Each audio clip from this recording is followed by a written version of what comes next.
महिलाओं के लिए फ्री बस सेवा शुरू करना सरकार का एक सराहनीय कदम है और हम इसकी प्रशंसा भी करते हैं। लेकिन मैं सरकार से पुरजोर अपील करता हूं कि दूर दराज में रहने वाली, सीमावर्ती इलाकों में रहने वाली और पिछड़े इलाकों में रहने वाली गरीब, बेसहारा, बुजुर्ग और विधवा महिलाओं को भी ये सुविधा दी जानी चाहिए जो इसकी हकदार बनती हैं।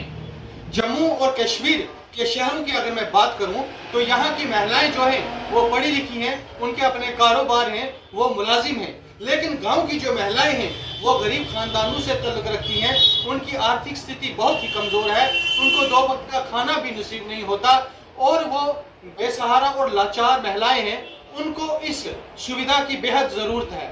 मैं सरकार से ये अपील करूंगा कि आप उनकी तरफ तवज्जो दें।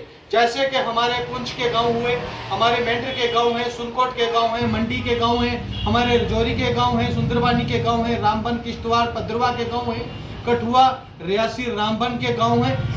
ये जो इलाके हैं, इन इलाकों में रहने वाली गरीब महिलाओं को ये सुविधा दी जानी चाहिए ताकि इनको इस सुविधा का लाभ मिल सके और सरकार का ये किया हुआ प्रयास जो है वो सफल हो सके।